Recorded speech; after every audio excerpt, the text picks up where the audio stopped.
So good morning guys. तो चलिए start करते हैं आज के यानी कि 10 जुलाई के इंपॉर्टेंट करंट अफेयर्स को। तो इस प्रश्न में आपसे पूछ रहे हैं, अभी हाल ही में किसने पेरिस ओलंपिक 2024 के लिए भारतीय टीम को स्पॉन्सर करने की घोषणा की है? तो आंसर होगा अडानी ग्रुप ने। तो अभी अडानी ग्रुप ने पेरिस ओलंपिक 2024 के लिए भारतीय टीम को स्पॉन्सर करने की घोषणा की है। आपको बता दूं, इससे पहले अडानी ग्रुप ने टोक्यो ओलंपिक 2020 में भी भारतीय टीम को स्पॉन्सर किया था। अब यहां पे मैं आपको पेरिस ओलंपिक से संबंधित जो भी अभी तक करंट अफेयर्स में हमने प्रश्न पढ़े हैं वो सारे एक साथ रिवाइज कराऊंगा, ध्यान से सुनना। सबसे पहले तो ये पेरिस ओलंपिक कौन से ओलंपिक है? समर ओलंपिक है। कौन सा एडिशन है? 33rd नंबर का। 26 जुलाई को शुरू हो रहे हैं, 11 अगस्त 2024 तक चलेंगे। कहां पे? पेरिस, फ्रांस में। और इसके उद्घाटन समारोह में, ओपनिंग सेरेमनी में भारत के ध्वजवाहक फ्लैग बियरर 2 जने बनाए गए हैं। एक तो शरद कमल जो कि टेबल टेनिस प्लेयर हैं, और अभी पीवी सिंधु भी बनाई गई हैं जो कि बैडमिंटन प्लेयर हैं। पीवी सिंधु से एक पॉइंट मैंने आपको बताया था, याद रखना, कि ओलंपिक में भारत के लिए 2 बार मेडल लाने वाली ये एकमात्र प्लेयर है। इसके अलावा पूछे शेफ डे मिशन किसे बनाया गया? शेफ डे मिशन का मतलब होता है मिशन का प्रमुख। गगन नारंग को बनाया गया, ये शूटर है। और इसमें जो हमारे जेवलियन थ्रोवर है नीरज चोपड़ा, वो पेरिस ओलंपिक 2024 में भारतीय टीम का नेतृत्व करेंगे। उसके अलावा अभी हमने पढ़ा था पेरिस ओलंपिक जो 2024 में हो रहे हैं और 2028 में जो लॉस एंजल्स में होंगे, तो उनके लिए भारतीय ओलंपिक संघ, इंडियन ओलंपिक एसोसिएशन का स्पॉन्सर यानी कि पार्टनर किसे बनाया गया है या कौन बना है? बीपीसीएल। और इसी तरह से अभी इंडियन ओलंपिक एसोसिएशन का बैंकिंग पार्टनर कौन बना था? यस बैंक बना था। और अगर पूछे पेरिस ओलंपिक कमेटी में जूरी सदस्य बनने वाली पहली भारतीय महिला कौन बनी है? बिल्किस मीर बनी है। पेरिस ओलंपिक में 4 नए गेम शामिल किए गए, कौन कौन से? Breaking, skateboarding, sport climbing और सर्फिंग। और एक और पॉइंट जोड़ लो यहाँ पे कि 2023 में इंटरनेशनल ओलंपिक कमेटी की बैठक ये भारत में हुई थी। भारत में भी कहाँ पे? मुंबई में। 141 नंबर की ये बैठक थी। पहले ओलंपिक कहाँ पे होते हैं? 1896 में ग्रीस के एथेंस में होते हैं। लास्ट ओलंपिक अभी ये 32वां संस्करण टोक्यो ओलंपिक वाला था, टोक्यो ओलंपिक 2020। इसमें भारत ने 7 मेडल जीते थे, 1 गोल्ड था, 2 सिल्वर थे और 4 ब्रोंज थे। और इस तरह से रैंकिंग में बात करोगे तो भारत 48 रैंकिंग आई थी भारत की। तो इतने पॉइंट्स मैंने आपको बता दिए, एक साथ यहाँ पे आपको रिवाइज करा दिए जो भी हमने अभी करंट अफेयर्स में टुकड़ों में पढ़े थे। तो इतना आप याद रखें। हम अगला प्रश्न देखते हैं। फिर आपसे पूछ रहे हैं, अभी हाल ही में भारतीय पुरुष क्रिकेट टीम के नए मुख्य कोच कौन बने हैं? तो आंसर होगा गौतम गंभीर।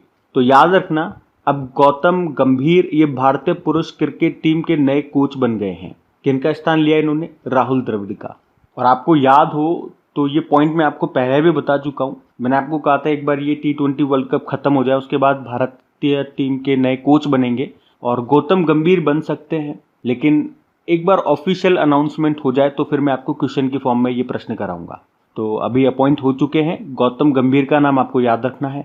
अच्छा चलो, यहाँ पे कुछ और स्पोर्ट्स के कोचेज मैं आपको बताता हूँ जो अभी न्यूज में थे। जैसे कि भारतीय महिला टीम के कोच बन गए अमोल मजूमदार, पुरुष टीम के कोच ये हो गए गौतम गंभीर।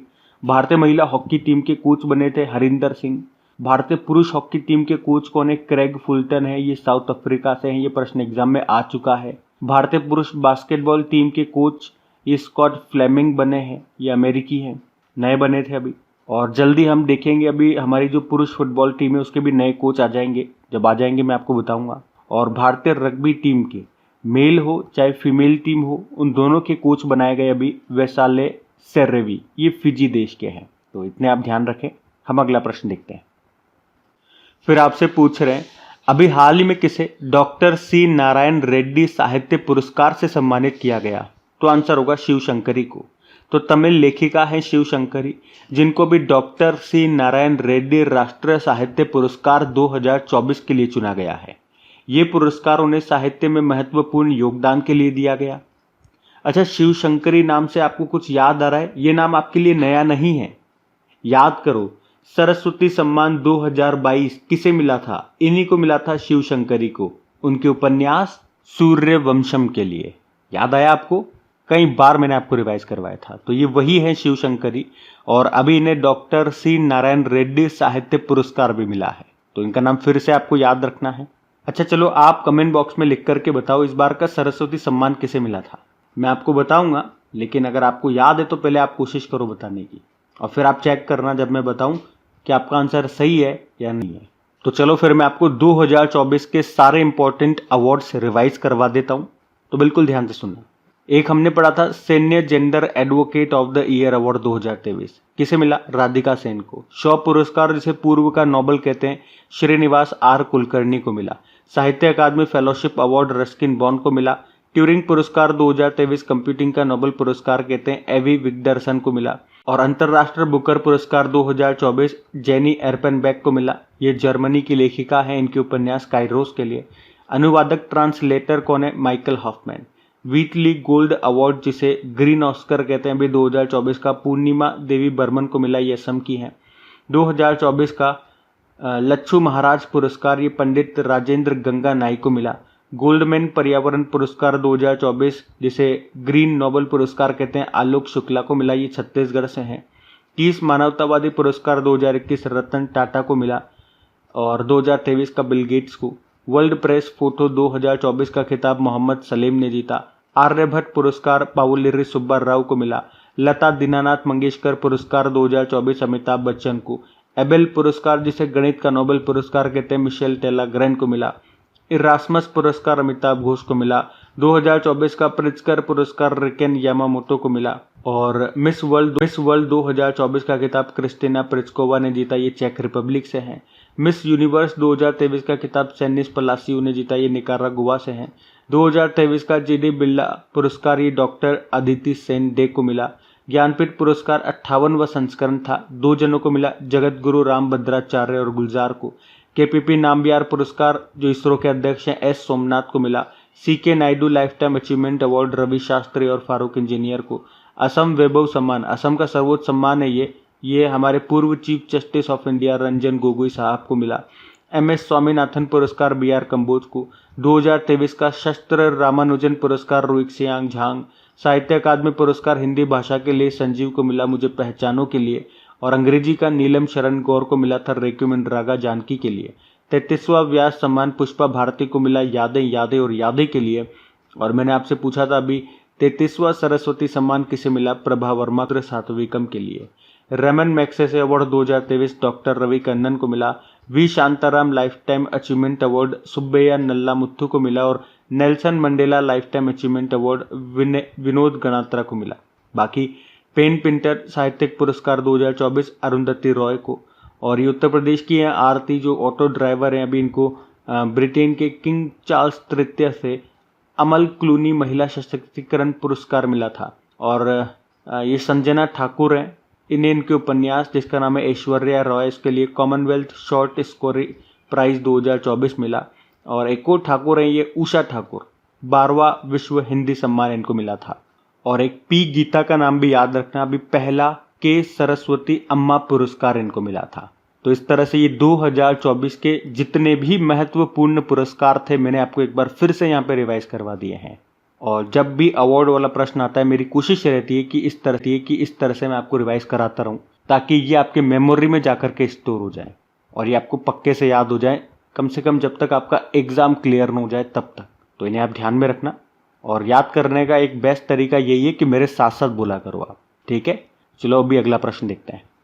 और हाँ, सेशन पसंद आता है तो प्लीज़ वीडियो को लाइक ज़रूर करना। अगर आपने वीडियो को अभी तक लाइक नहीं करा तो आप लोग लास्ट में भूल जाओगे, इसीलिए याद दिला रहा हूँ, वीडियो को एक बार लाइक कर दीजिए और दोस्तों के साथ में एक बार शेयर ज़रूर करिएगा।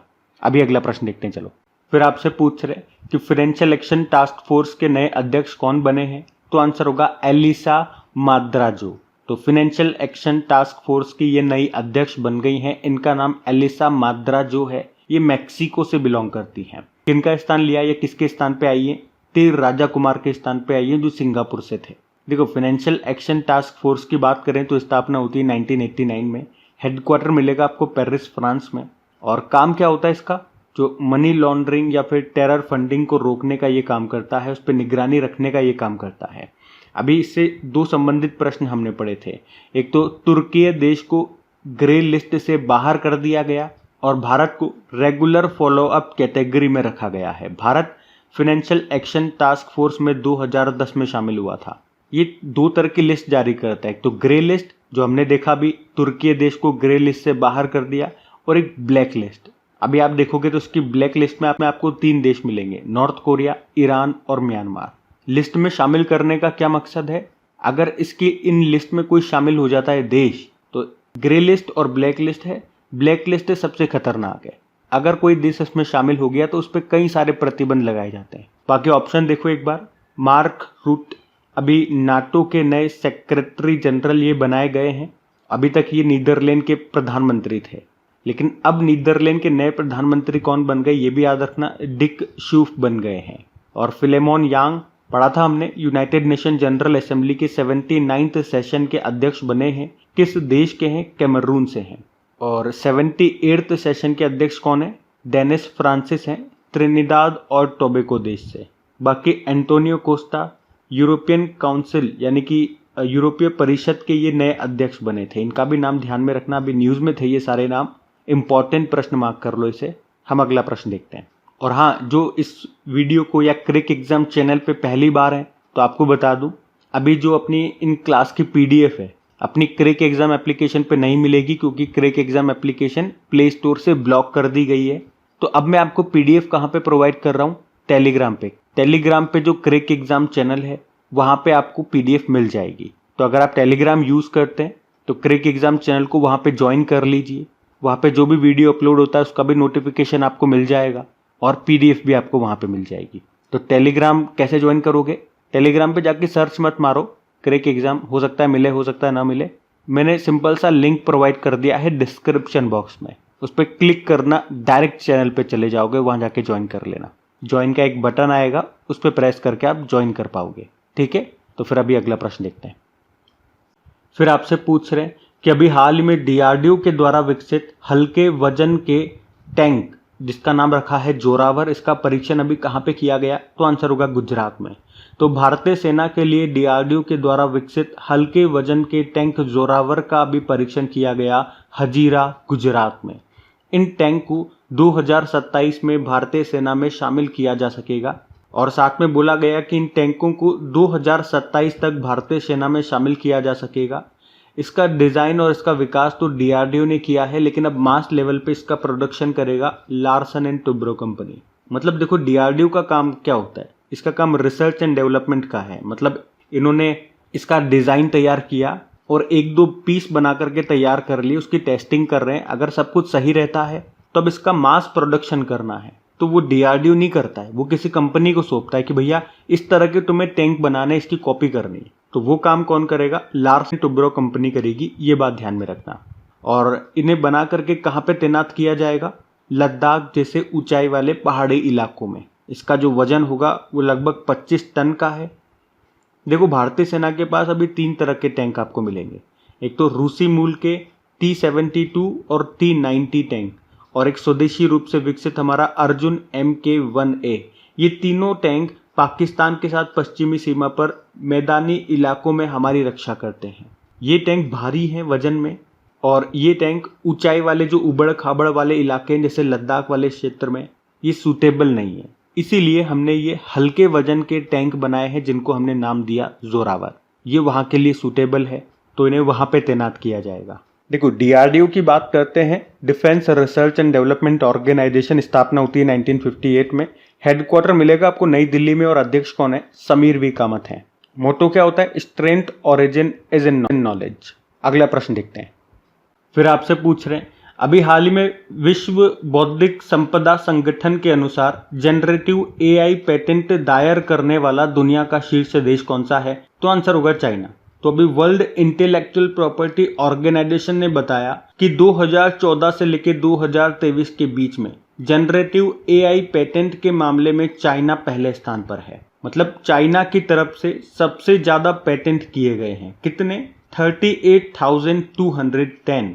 फिर दूसरे स्थान पे अमेरिका, तीसरे पे साउथ कोरिया, चौथे पे जापान और 5वें पे भारत आता है। अच्छा, अगर मैं आपसे पूछूं वर्ल्ड इंटेलेक्चुअल प्रॉपर्टी ऑर्गेनाइजेशन का हेडक्वार्टर कहां पर है, जेनेवा स्विट्जरलैंड में है। अच्छा चलो, आज मैं आपको 2024 की जो भी इंपॉर्टेंट रैंकिंग्स आई हैं, जो भी इंपॉर्टेंट सूचकांक हैं, एक बार आपको फिर से रिवाइज कराता हूं। बहुत दिन हो गए, तो रिवीजन कर लेना चाहिए, नहीं तो हम भूल जाएंगे जो भी हमें याद है। तो ध्यान से सुनना। तो इस साल का पहला इंडेक्स हमने पढ़ा था करप्शन परसेप्शन इंडेक्स। उसमें भारत 93 पे है, टॉप पे डेनमार्क है। इसको जारी किया था ट्रांसपेरेंसी इंटरनेशनल ने। फिर स्वच्छ सर्वेक्षण 2023 आया था। इसमें ये 4-5 बातें हमें ध्यान रखनी है, जैसे कि एक तो याद रखना है सबसे क्लीन शहर 2 हैं इस बार, इंदौर और सूरत हैं, लेकिन 1 लाख से कम आबादी में महाराष्ट्र का सासवद टॉप पर है। और सबसे स्वच्छ छावनी बोर्ड में मध्य प्रदेश का मऊ छावनी बोर्ड है। राज्यों में महाराष्ट्र टॉप पर है। सबसे स्वच्छ गंगा शहर वाराणसी और प्रयागराज है। और सफाई मित्र शहर में चंडीगढ़ टॉप पर है। और पहली बार हिम तेंदुआ रिपोर्ट आई है। इसमें 3 बातें ध्यान रखने की है कि टोटल भारत में कितने हिम तेंदुए स्नो लेपर्ड हैं, 718 हैं। सबसे ज़्यादा लद्दाख में है 477, सबसे कम जम्मू कश्मीर में है 9। फिर हमने देखा लोकतंत्र सूचकांक आया, डेमोक्रेसी इंडेक्स, और भारत 41 पे है, टॉप पे नॉर्वे है। जारी किया इकोनॉमिस्ट इंटेलिजेंस यूनिट ने। वैश्विक बौद्धिक संपदा सूचकांक यानी कि इंटेलेक्चुअल प्रॉपर्टी इंडेक्स, इसमें भारत 42 पे है, टॉप पे अमेरिका है। जारी किया यूएस चैम्बर ऑफ कॉमर्स ने। लैंगिक असमानता सूचकांक 2022 आया। भारत 108वें स्थान पर है, टॉप पे डेनमार्क है। मानव विकास सूचकांक 2022 आया। भारत 134 पे है, टॉप पे स्विट्जरलैंड है। और इन दोनों इंडेक्स को जारी किया यूनाइटेड नेशन डेवलपमेंट प्रोग्राम ने। फिर हमने देखा वर्ल्ड हैप्पीनेस रिपोर्ट आई थी। भारत 126 पे है, टॉप पे फिनलैंड है। जारी किया यूनाइटेड नेशन ने।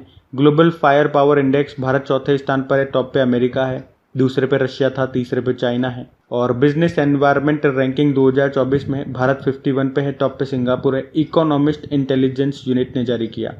ग्लोबल यूनिकॉर्न इंडेक्स 2024, भारत तीसरे पे है, टॉप पे अमेरिका है। हुरुन ने जारी किया। दुनिया का तीसरा सबसे बड़ा ई मार्केट प्लेस बन गया भारत का government e market place, top पे साउथ कोरिया का है। साइबर क्राइम इंडेक्स में भारत 10वें स्थान पे है, तो टॉप पे रशिया है। विश्व प्रेस स्वतंत्रता सूचकांक world press freedom index 2024, Bharat 159 पे है, टॉप पे नॉर्वे है। जारी किया रिपोर्टर्स विदाउट बॉर्डर ने। Travel and tourism development index 2024, Bharat 39 पे है, टॉप पे अमेरिका है। वर्ल्ड इकोनॉमिक फोरम ने जारी किया। ग्लोबल सिटीज इंडेक्स 2024, इसमें भारत से दिल्ली टॉप पर है, जो कि इस लिस्ट में 350वें स्थान पर है, लेकिन लिस्ट में टॉप पे न्यूयॉर्क है। और एक पर्यावरण प्रदर्शन सूचकांक एनवायरमेंट परफॉर्मेंस इंडेक्स 2024 आया। भारत 176 पे है, टॉप पे एस्टोनिया है। येल यूनिवर्सिटी ने जारी किया। ग्लोबल जेंडर गैप इंडेक्स 2024 आया। भारत 129 पे है, टॉप पे आइसलैंड है। वर्ल्ड इकोनॉमिक फोरम ने जारी किया। ग्लोबल पीस इंडेक्स 2024, भारत 116वें स्थान पर है, टॉप पे आइसलैंड है। इसको institute of economic and peace ने जारी किया। वैश्विक ऊर्जा संक्रमण सूचकांक ग्लोबल एनर्जी ट्रांजिशन इंडेक्स, और इसमें भारत 63 पे है, टॉप पे स्वीडन है। और वर्ल्ड इकोनॉमिक फोरम ने इसको जारी किया। अभी वर्ल्ड इन्वेस्टमेंट रिपोर्ट 2024 आई थी। भारत 15वें स्थान पे है, टॉप पे अमेरिका है। अंकटाड ने इसको जारी किया।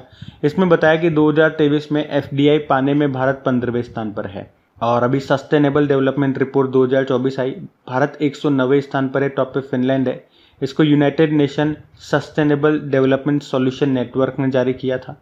ग्लोबल लिवेबिलिटी इंडेक्स 2024 हमने देखा, टॉप पे वियना है, जो कि ऑस्ट्रिया की कैपिटल है।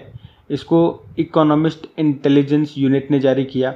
और अभी लेटेस्ट हमने देखा था एआई प्रिपेयर्डनेस इंडेक्स, इसमें भारत 72 पे है, टॉप पे सिंगापुर है। इसको इंटरनेशनल मॉनेटरी फंड ने जारी किया। तो ये 2024 के सारे इंपॉर्टेंट सूचकांक हैं, इंडेक्सेस हैं, इनको ध्यान में रखना। हम अगला फिर आपसे पूछ रहे हैं, अभी हाल ही में प्रधानमंत्री नरेंद्र मोदी को किस देश के सर्वोच्च नागरिक सम्मान order of Saint Andrew the apostle से सम्मानित किया गया? तो आंसर होगा रशिया। आपको याद है अभी हमने पढ़ा था प्रधानमंत्री नरेंद्र मोदी 3 दिनों की यात्रा पर हैं रशिया और ऑस्ट्रिया देश की। पहले वो रशिया गए, वहां पर उन्होंने 22वें भारत रूस शिखर सम्मेलन में भाग लिया। और वहीं पे उन्हें रशिया के सर्वोच्च नागरिक सम्मान, जिसको कहते हैं Order of Saint Andrew the Apostle, इससे सम्मानित किया गया। और मोदी जी को मिलने वाले सम्मानों में मैंने आपको कुछ लिस्ट बताई थी, जैसे कि एक तो 2024 में ही अभी भूटान का सर्वोच्च सम्मान मिला था उनको, जिसको कहते हैं ऑर्डर ऑफ ड्रैगन किंग। और इससे पहले भूटान का ड्रुक ग्याल्पो सम्मान भी इनको मिल चुका है। बाकी पिछले साल भी कई देशों ने इनको सम्मानित किया था, जैसे कि फ्रांस का लीजन ऑफ ऑनर मिला, मिस्र का ऑर्डर ऑफ द नाइल सम्मान मिला, पापुआ न्यू गिनी ने companion of the order of लोगोहू सम्मान दिया, फिजी देश ने companion of the order of Fiji से सम्मानित किया। और पलाऊ देश ने भी एबाकल पुरस्कार से इनको सम्मानित किया था, तो ये भी ध्यान में रखना। वैसे रशिया की कैपिटल क्या होती है? मॉस्को। करेंसी होती है रूबल। अगला प्रश्न देखते हैं। फिर आपसे पूछ रहे हैं अभी हाल ही में किसे जून महीने के लिए ICC men's player of the month चुना गया? तो आंसर होगा जसप्रीत बुमराह को। तो अभी इंटरनेशनल क्रिकेट काउंसिल ने जून महीने के लिए ICC men's player of the month तो चुना है जसप्रीत बुमराह को। वहीं महिलाओं में अगर बात करें यानी कि ICC women's player of the month किसे चुना? तो आंसर होगा स्मृति मंधाना को। तो इस बार पुरुष और महिला दोनों में आप देखोगे दोनों भारतीय हैं। आईसीसी की बात करते हैं तो आईसीसी की स्थापना होती है 1909 में। हेडक्वार्टर दुबई यूएई में है। सीईओ जेफ एलार्डिस हैं, ये ऑस्ट्रेलिया से हैं, और चेयरमैन ग्रेग बार्कले हैं, ये न्यूजीलैंड से हैं। ध्यान रखना। अगला प्रश्न देखते हैं। फिर आपसे पूछ रहे हैं अभी हाल ही में किस राज्य सरकार के द्वारा नेपाल सीमा पर मित्र वन स्थापित किया जाएगा या करने की घोषणा की है? तो आंसर होगा उत्तर प्रदेश ने। तो अभी उत्तर प्रदेश के जो मुख्यमंत्री हैं योगी आदित्यनाथ, उन्होंने वृक्षारोपण जन अभियान 2024 के तहत मित्र वन शुरू करने की घोषणा की है। और इस मित्र वन पहल का उद्देश्य है उत्तर प्रदेश नेपाल सीमा पर, या यूं कहूं कि देश के बाकी राज्यों से सीमा लगाने वाले उत्तर प्रदेश के जो टोटल 35 जिले हैं वहां पे हरित क्षेत्र को बढ़ावा देना इस पहल का मुख्य उद्देश्य है। मतलब उत्तर प्रदेश के जितने भी जिले हैं जो देश के दूसरे राज्यों से, यूनियन टेरिटरी से या फिर किसी दूसरे देश से, जैसे कि नेपाल हो गया, इनसे जो सीमा बना रहे हैं, इस तरह के टोटल 35 जिले हैं, उनमें ये पहल शुरू की जाएगी। इस पहल का नाम मित्र वन है। करोड़ों की संख्या में यहाँ पे वृक्षारोपण किया जाएगा। 35 करोड़, लगभग 35 करोड़ पौधे वृक्षारोपित किए जाएंगे। उद्देश्य हरित क्षेत्र को बढ़ावा देना है। अब यहाँ से आपको कुछ मिलता जुलता याद आ रहा होगा कि हरियाणा ने भी तो इस तरह से कुछ शुरू किया था, याद आया? उन्होंने वन मित्र योजना शुरू की थी और ये मित्र वन है। ठीक है, तो इस बात को ध्यान में रखना। अभी हम अगला प्रश्न देखते हैं। फिर आपसे पूछ रहे हैं अभी हाल ही में किसने ऑस्ट्रियन ग्रैंड प्री का खिताब जीत लिया? तो आंसर होगा जॉर्ज रसेल ने। जॉर्ज रसेल ये किस कार कंपनी के ड्राइवर है? मर्सिडीज के ड्राइवर है, और अभी इन्होंने ही ऑस्ट्रियन फार्मूला 1 ग्रैंड प्री का खिताब जीत लिया है। अभी 2024 में कितने रेसेस हो चुकी है वो सारी की सारी लिस्ट मैंने यहाँ पे लगा दी है। आप वीडियो को पॉज करके देख सकते हो कौन कौन से रेस किसने जीती है और कौन किस कंपनी की गाड़ी चलाता है। बाकी आज का सेशन यहीं पे समाप्त करते हैं।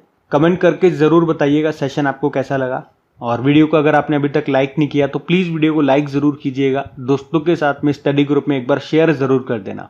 बाकी चलो अभी कल के करंट अफेयर्स का मैं आपको क्विक रिविजन करा दूँ, फिर हम सेशन एंड करते हैं। तो यहाँ पे हम 9 जुलाई के इंपॉर्टेंट करंट अफेयर्स का क्विक रिविजन कर रहे हैं। पहला प्रश्न पूछा नाटो समिट 2024 कहाँ पे हुआ? अमेरिका में। फिर पूछा 2024 पुरुष एशियाई बिलियर्ड्स चैंपियनशिप का खिताब किसने जीता? ध्रुव सेतवाल ने। फिर पूछा अभी मोदी जी को किस देश के द्वारा गॉड ऑफ ऑनर से सम्मानित किया गया था? तो आंसर होगा रशिया। फिर पूछा अभी जुलाई में ही एशियाई टीम स्क्वैश चैंपियनशिप 2024 का आयोजन कहाँ पे हुआ? मलेशिया में। फिर पूछा पेरिस ओलंपिक 2024 उद्घाटन समारोह में शरद कमल के साथ कौन भारत के ध्वजवाहक बनाए गए? तो आंसर होगा पीवी सिंधु। फिर पूछा एचसीएल की चेयरपर्सन कौन है जिनको भी फ्रांस का सर्वोच्च नागरिक सम्मान मिला? तो आंसर होगा रोशनी नादर मल्होत्रा। फिर पूछा भारतीय मूल की सांसद लीसा नंदी को किस देश में संस्कृति, मीडिया और खेल मामलों का विदेश मंत्री नियुक्त किया गया? ब्रिटेन। फिर पूछा तीसरे सेंट डेनिस रीयूनियन ओपन 2024 में महिला एकल का खिताब किसने जीता? तस्नीम मीर ने। फिर पूछा जुलाई 2024 में आयोजित प्लास्टिक रिसाइकलिंग और स्थिरता पर वैश्विक सम्मेलन कहाँ पे हुआ? नई दिल्ली में। और आखिरी प्रश्न पूछा 15वें कृषि नेतृत्व पुरस्कार समिति ने 2024 के सर्वश्रेष्ठ कृषि राज्य पुरस्कार के लिए किस राज्य को चुना? तो आंसर होगा महाराष्ट्र। तो चलो भी कल का होमवर्क प्रश्न देखते हैं और सेशन एंड करते हैं। तो कल के वीडियो में आपसे पूछा था विश्व एड्स वैक्सीन डे ये कब मनाया गया? तो आंसर होगा 18 मई को। आप सभी ने प्रश्न का बिल्कुल सही उत्तर दिया। अब ये रहा आज का आपका होमवर्क प्रश्न।